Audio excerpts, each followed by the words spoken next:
Welcome to The Explainer. Guys, the global and domestic political landscapes are literally operating like a fully loaded pressure cooker right now. We're going to do a rapid-fire breakdown of the massive world-altering shifts unfolding this very second. We're talking everything from collapsing peace deals in the Middle East to unprecedented protests in American streets and a truly historic showdown at the highest court in the land. Let's get right into it. We are jumping straight into the breaking news coming out of the NATO summit happening right now in Ankara, Turkey. President Donald Trump just delivered a quote that carries some massive geopolitical weight. He said, "To me, I think it's over. I don't want to deal with them." With just those few words, the president effectively declared that the 60-day interim ceasefire with Iran is dead. Just like that, the diplomatic window has slammed completely shut. Section 1. The Iran ceasefire collapses. Middle East tensions reignite. Okay, look at how incredibly fast this all unraveled. On day one, the US and Iran actually sign a 60-day interim accord. This was mediated by Pakistan, basically to buy some time for a permanent agreement. But then last week, indirect talks in Qatar completely stalled out. We're talking zero headway. And swift economic action immediately followed.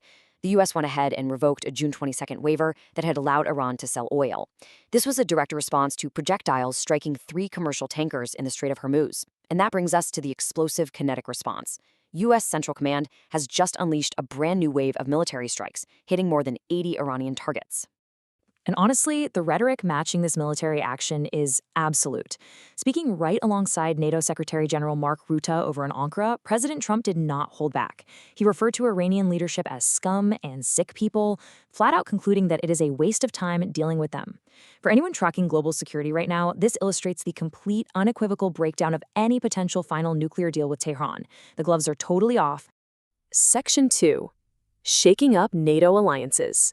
Whiplash diplomacy in Ankara. So the president's public posture at this NATO summit, it is incredibly aggressive.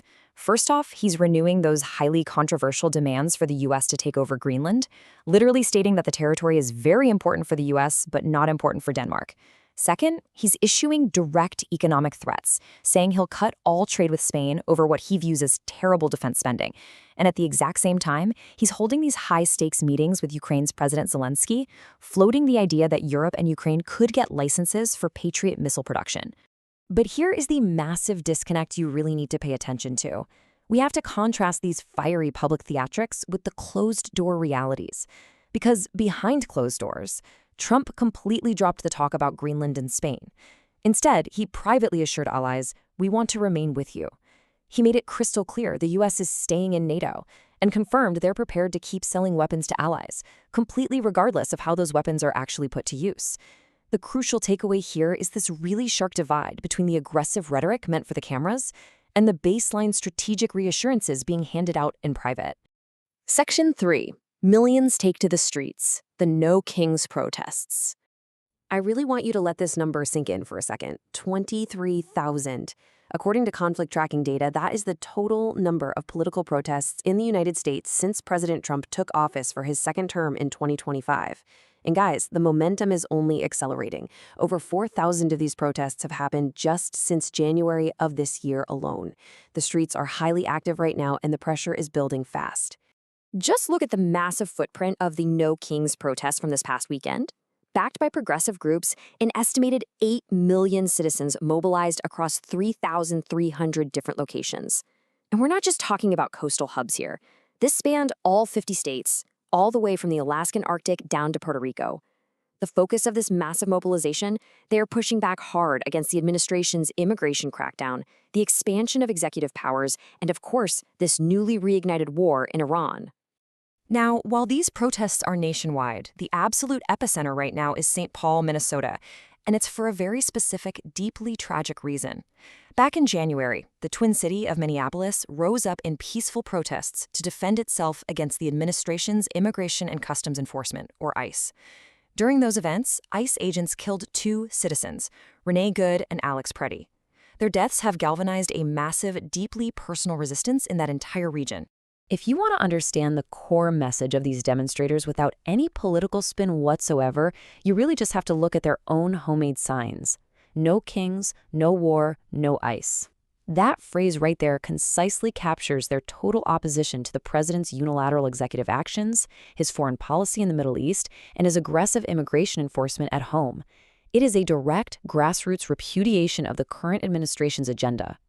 Section 4. Supreme Court blocks executive order. The birthright citizenship showdown. Let's trace this legal battle, because I promise you, the stakes literally could not have been higher.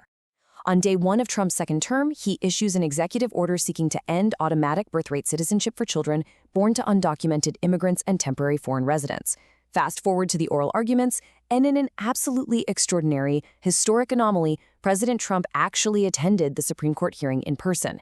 But on June 30th, 2026, the court handed down its ruling. They completely struck down the executive order. So the core of this whole legal dispute centers right on the 14th Amendment. The Trump administration, using arguments from figures like John Eastman, tried to redefine the phrase subject to the jurisdiction thereof to basically exclude children of non-citizens.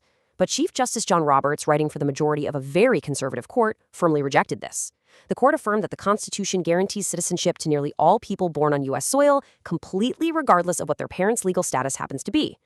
But as you might expect, the fight is definitely not over. Following this judicial loss, the president immediately launched a rapid-fire counteroffensive over on Truth Social. He wrote, "No long and unwieldy constitutional amendment is necessary. Congress should start today to work on ending expensive and unfair to our country birthright citizenship." So, despite the Supreme Court striking down his unilateral executive action, Trump is now actively pressuring the legislature to achieve the exact same goal. He's keeping this deeply divisive issue front and center. So, it all brings us to the ultimate question.